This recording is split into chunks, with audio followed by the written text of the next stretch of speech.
नमस्कार दोस्तों। आज हम एक बड़े इंटरेस्टिंग क्रिप्टो प्रोजेक्ट के बारे में बात करने वाले हैं जिसका नाम है पाई कॉइन। एंड आप में से बहुत सारे लोगों ने इसके बारे में सुना होगा और हो सकता है कई लोगों ने उसको माइन भी किया हो। तो इसके बारे में चलिए बात करते हैं। तो ये बहुत ही सालों से चर्चा में और बहुत सारे लोग इसको स्कैम समझते हैं और बहुत सारे लोग इसको पसंद करते हैं। तो इसके बारे में बात करते हैं कि पाई कॉइन लेजिटिमेट है कि नहीं। सबसे पहले ये क्वेश्चन का आंसर करते हैं। तो देखिए, कॉइन मार्केट कैप पे लिस्टेड है और 38 हाईएस्ट मार्केट कैप है इसका, 3 बिलियन ऑलरेडी मार्केट कैप है। तो ये लेजिटिमेट है। एंड इसका जो एप्लीकेशन है उसमें जो माइनिंग है उसमें कुछ भी गलत नहीं है, ये माइनिंग होती है इसकी। तो एक लेजिटिमेट प्रोजेक्ट है। एंड अब इसके बारे में बात करते हैं कि इसका एफडीवी कितना है, इसका सप्लाई कितना है, बाकी मेट्रिक्स कैसे हैं। तो चार्ट आप देख सकते हैं। ये जब पंप हुआ, जब ये लॉन्च हुआ था उसके बाद ये करीब $3 या फिर उसके भी ऊपर गया था। बट अभी हम चार्ट में देख सकते हैं कि 2.79 $2.8 तक गया था पर कॉइन। एक बार ऑल टाइम हाई देखते हैं तो 2.98 दिख रहा है। 86% वहाँ से गिर चुका है। एंड आप देख सकते हैं कोई भी प्रोजेक्ट जब लॉन्च होता है तो ऐसा नहीं है कि ये अलग है कोई, इसीलिए डंप हुआ। जब भी प्रोजेक्ट्स लॉन्च होते हैं तो अक्सर जितना भी जिन लोगों के पास जो लोग कई सालों से माइन कर रहे थे और जब ये कॉइन लॉन्च हुआ तो उनके पास अवेलेबिलिटी हुई सेल करने की, तो उनमें से कई लोगों ने इसको सेल किया। कम्युनिटी सेंटिमेंट 88% है। इसका मार्केट कैप है 3 बिलियन, वॉल्यूम है 212 मिलियन, राइट। एंड एफडीवी है, फुल्ली डाइल्यूटेड वैल्यूएशन है 40 बिलियन। तो ये एक मायने रखने की बात है। And volume to market cap ratio around 7% है, जो कि अच्छी बात है। तो इसके बारे में बात करते हैं। ये मोबाइल से आप माइन कर सकते हैं, तो ये मोबाइल फ्रेंडली माइनिंग है। एंड ट्रू कहाँ लिस्टेड है? OK exchange, Bitget, maxi gate. तो ये अभी बाइनेंस या फिर मेजर एक्सचेंजेस में से केवल ये ओके एक्सचेंज पे है और कुछ टीयर 3 टीयर 2 एक्सचेंजेस पे है। डेक्स पे हम देख सकते हैं। ओके, तो ये इसका खुद का मेन नेट है, ये खुद ही एक ब्लॉकचेन है। तो इसका खुद के एप्लीकेशन में ये अवेलेबल रहते हैं प्रोजेक्ट्स। उसके अलावा आप इसको सेंट्रलाइज एक्सचेंजेस से खरीद सकते हैं या फिर पीयर टू पीयर किसी से ले सकते हैं जिसके पास अवेलेबल पाई हो, तो उससे भी आप खरीद सकते हैं। तो क्या हम इसके बारे में डिटेल में जाने के पहले एक बार इसका वेबसाइट मैं आपको खोल के दिखाता हूँ। तो इस प्रोजेक्ट में कई सारी चीज़ें हैं, इनकी बहुत सारी। ये जो पाई नेटवर्क है इसकी सब एप्लीकेशंस भी हैं। ट्विटर जैसा इनका खुद का प्लेटफॉर्म है, फायरसाइट। एंड आपके इसके इकोसिस्टम में देख सकते हैं कि वाई बिल्ड ऑन पाई, तो ये बताएंगे कि भाई क्या क्या चीज़ें हैं। सो डिसेंट्रलाइज एप्लीकेशन है। एंड ये करते क्या है, जैसे भी कोई माइन करता है तो ये सब लोगों के केवाईसी करते हैं। 1.4 मिलियन लोगों के इन्होंने केवाईसी किया है। तो आप ये मान सकते हैं कि करीब मोर देन 14 लाख पीपल। ये 60 मिलियन मतलब करीब 6 करोड़ लोगों से एंगेज कर चुके हैं और उनमें से बहुत सारे लोगों ने इसको माइन भी कर चुका है एंड केवाईसी भी किया है। अब जो लोग अर्न करते हैं, ऐसा नहीं है कि वो पूरे प्रोजेक्ट्स पूरे पाई कॉइन्स बेच सकते हैं। अगर आप में से किसी ने माइन भी किया होगा तो आपको पता होगा कि एक छोटा ही परसेंटेज आप बेच सकते हैं जो आपको अवेलेबल होता है मेननेट ट्रांसफ़र के लिए। बाकी सारे आपने अर्न तो किए हैं बट वो अनलॉक होने का एक ड्यूरेशन है। ये क्या ख़राब बात है? बिल्कुल नहीं, ये अच्छी बात है। अगर आप सारे टोकन अनलॉक कर देंगे और अगर आप बेचेंगे तो सेल प्रेशर के कारण प्राइस की वैल्यू, कॉइन की वैल्यू करीब करीब 0 चली जाएगी। तो वो आपके पास बस ऑन पेपर उसकी वैल्यू रहेगी कि आपके पास इतने पाई टोकन है। अगर सब एक एक पैसे में मिलेंगे तो कुछ वैल्यू ही नहीं बचेगी, नियरली अगर 0 चला जाए तो वो जो छोटी अवेलेबिलिटी है बेचने के लिए, उसका मतलब ये है कि प्रोजेक्ट में सेलिंग प्रेशर कम हो और एक ऑर्गेनिक प्रोजेक्ट बने। ये आप देख सकते हैं अबाउट अस में।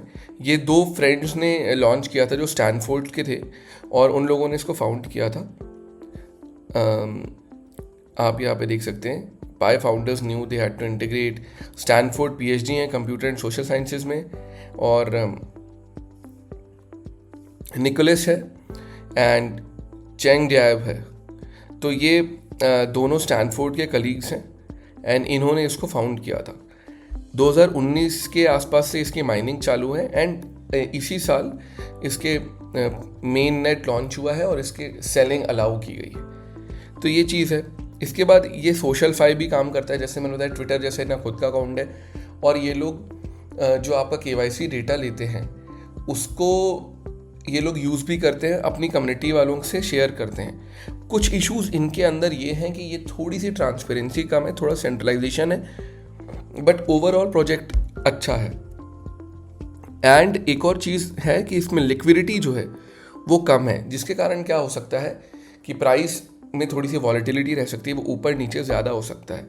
बट अभी आप कुछ दिनों से देख रहे होंगे कि ये प्राइस काफ़ी स्टेबल हो गया है, करीब 35 ये 30 सेंट्स तक, 27 सेंट्स तक गया है, 2019 ओके। सो ये अभी करीब 50% पम्प्ड है। ऑल टाइम लो इसका दिखा रहा है 0.33, हालांकि चार्ट में ये 0.26 भी दिखा रहा है, ठीक है।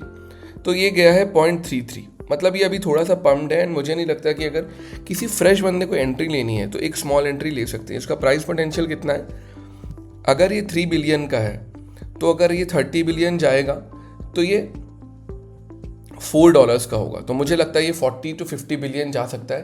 तो anywhere between $5 to $6 I think it can go. अब लोग बोलेंगे कि नहीं आप बहुत कंजर्वेटिव एस्टिमेट दिखा रहे हैं। नहीं, अगर आप देखेंगे ऑलरेडी टॉप 38 में है, ये ऑलरेडी टॉप 38 प्रोजेक्ट्स में है। आप ये देखिए 38 नंबर पे है, तो ये ऑब्वियसली बिटकॉइन या इथीरियम को तो बीट नहीं कर सकता, बट ये one of the top 10 projects बन सकता है। या फिर अगर टॉप 10 भी नहीं जाए तो बुल मार्केट में अगर पैसा आता है तो नेचुरली ये बेनिफिट कर सकता है। बट क्योंकि कई लोग इसको माइन भी कर रहे हैं तो हो सकता है उनमें से कुछ लोग जो अभी होल्ड करके बैठे हैं वो उस वक्त थोड़ी सेलिंग करें। बट डेफिनेटली अगर एक ऑल्ट सीजन हम देखते हैं तो शॉर्ट पीरियड में इसका $5 के आसपास पोटेंशियल हो सकता है। ये मुझे लगता है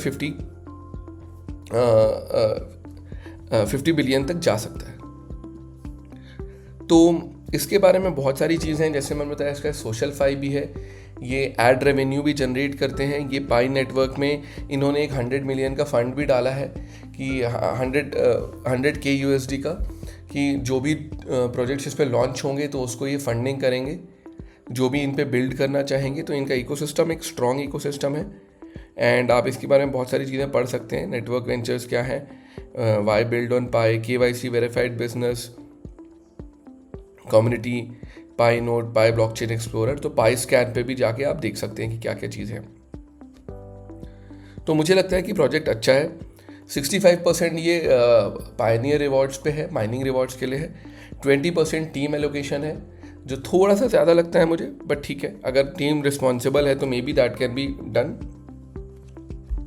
उसके बाद में थोड़ा बहुत फाउंडेशन के लिए है, बट आई थिंक प्रोजेक्ट में ऐसा नहीं है कि ये कोई स्कैम है, और ये एक अच्छा प्रोजेक्ट हो सकता है। और अगर मैं आपको 10x कह रहा हूँ तो ये कोई बहुत ज़्यादा कंजर्वेटिव एस्टिमेट, मतलब ऐसा नहीं है कि बहुत कंजर्वेटिव है या बहुत ऑप्टिमिस्टिक है, रीजनेबल एक्सपेक्टेशन है। बट क्योंकि इस प्रोजेक्ट में माइनिंग रिवॉर्ड्स हैं, एंड आप देखिए एक और चीज़ इसके बारे में अच्छी है कि माइनिंग रिवॉर्ड्स धीरे धीरे कम हो रहे हैं। जब शुरू में जो लोग इसको माइन कर रहे थे तो ज़्यादा रिवॉर्ड थे, फिर धीरे धीरे कम हुए, एंड जिसकी वजह से ये प्रोजेक्ट सस्टेनेबल बनता है। अगर आपको बहुत ज़्यादा रिवॉर्ड मिलने लग जाए तो फिर उसकी वैल्यू कम होती जाएगी। आपको नंबर ऑफ टोकन्स तो ज़्यादा मिलेंगे लेकिन उसका प्राइस कम मिलेगा। जैसे बिटकॉइन में हम देखते हैं, बिटकॉइन जब शुरू के माइनर्स थे तो उनको बहुत सारे बिटकॉइन मिले, लेकिन उनका प्राइस बढ़ता गया क्योंकि हार्विंग होती गई, तो सप्लाई सर्कुलेशन में जो आने लगा वो कम होने लगा, और हर 4 साल में माइनिंग रिवॉर्ड्स कम होते हैं, जिसकी वजह से सप्लाई और कम होता है और डिमांड बढ़ता है। तो ये डिस्कशन था पाईकॉइन के बारे में। आप मुझे कमेंट करके बताएं कि आपको पाईकॉइन कैसा लगता है, एंड हम और ऐसे प्रोजेक्ट्स के बारे में कंटिन्यूसली डिस्कशन करेंगे। आप सब्सक्राइब करें, हम बेस्ट प्रोजेक्ट्स पे डिस्कशन करते हैं, एंड जिस पे भी रिटेल को इंटरेस्ट है उनको भी कवर करने की कोशिश करते हैं। So thanks for watching and happy investing.